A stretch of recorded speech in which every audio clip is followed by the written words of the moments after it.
So excited to have you all back here to be in community again. We are doing our third Skillshare today and really focusing on how do we take care of ourselves in this work. This work is sometimes so challenging. It can require spiritual, emotional, physical, even taxation. It's so fulfilling, but it can sometimes not always work the ways that we have planned, and it requires grace and self-compassion and all these things that we need to take care of ourselves. So I couldn't think of two better people to sort of help think us through, ground us through, and offer some ways for us to take care of ourselves as we do this important bridging work on our campuses. They're going to share a little bit about themselves. They each have some short presentations they're going to do or talks they're going to do. Then they're going to kind of be in conversation with one another, and then we'll open it up for Q&A so that y'all can ask questions and we can just have a conversation before we close out. So really excited to have you both here, Jacob Hess and Pedro Silva. I'm not sure who's going first, but I will hand it over to you both, and just want to thank you both again for being here and for sharing your experience and wisdom with us today. Thanks. Want to be democratic and do rock, paper, scissors, or do you want you go for it, Pedro. Okay. So good morning, everyone. My name is Pedro Silva. I am the Director of Engagement at Unify.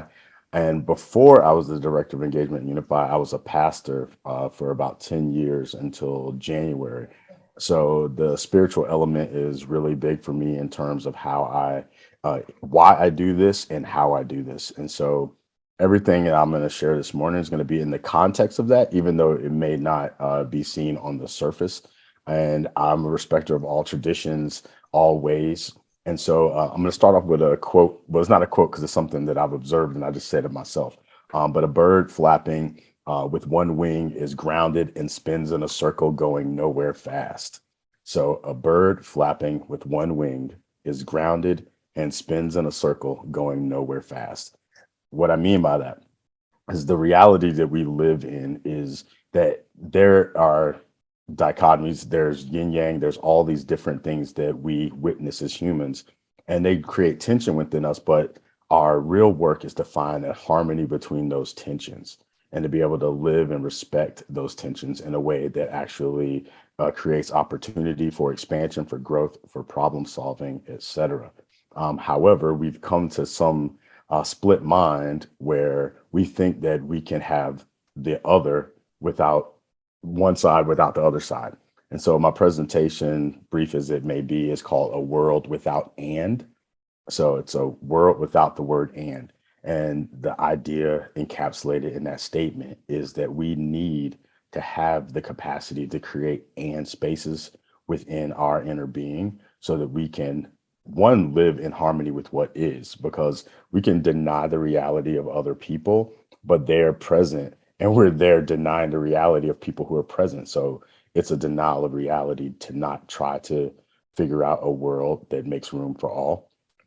So with that said, I'm going to share my screen briefly, and we will get into this. So what is a world without and? Well, for myself, I've decided that I'm going to focus on defeating problems and not people, because trying to defeat people is usually at the root of the problem.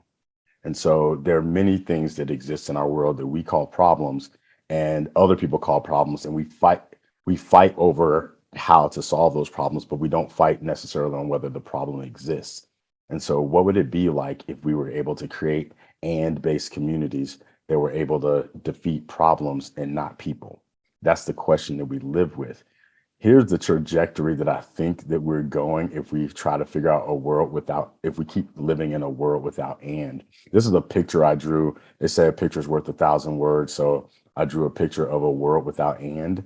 And what you see is if we take this to the worst possible conclusion, we destroy everything, and then we have just some roaches fighting over the world. They're still polarized. And I was thinking about the trajectory that it seems like we're going sometimes.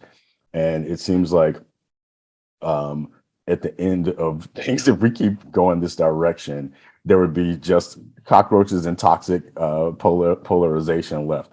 We are at the front end of the wave of saying this does not have to be, because we all came here with a light inside of us, a way to illuminate the world, to shine on problems and situations, and to create solutions. And these bridging communities and the bridging work is meant to help us do that. But we have to figure out how to do it optimally, or we end up in this situation where we're burning the candle at both ends. And many of us, we've done this in our lives thinking that we're being strong, and that's what that hand symbolizes. We think we're being strong, but often our greatest weakness is our strength overdone. And so we have to figure out how to both honor our strength and then witness when our strength is becoming a weakness. So we shine our light, but we don't annihilate ourselves by burning the candle at both ends. And one of the ways that we can avoid that is by creating space within ourselves. This image is just symbolic of space, of reaching out and expanding and allowing the beauty and the other things that also exist in this world among all the other things that we do see, and allow that to reside in us. And one of the ways that we create space, even in tense conversations, is to be willing to ask questions and to understand where people are coming from. So I was a linguist in the past as well. And one of the things I learned as a linguist was that people can use the same words and be speaking a completely different language. And so it's very important to ask clarifying questions. And I'm going to share a few that we could ask. So when we get stuck on words, and this is caring for the other person and caring for ourselves, is to take that moment, create that space with breath, make a little space inside of yourself, feel that tension release, and ask the question, what do you mean by that? When someone says a word or something that triggers you, ask them, what do you mean by that? How are you using this word? Because if I were to use it, I would mean this. And so you're inviting that person in with some vulnerability, telling them where you're coming from. This is how I would use that word. I want to understand what you mean. And then ask, sometimes if a person's upset with the word you used, ask them, how do you experience the word blank, whatever that word may be?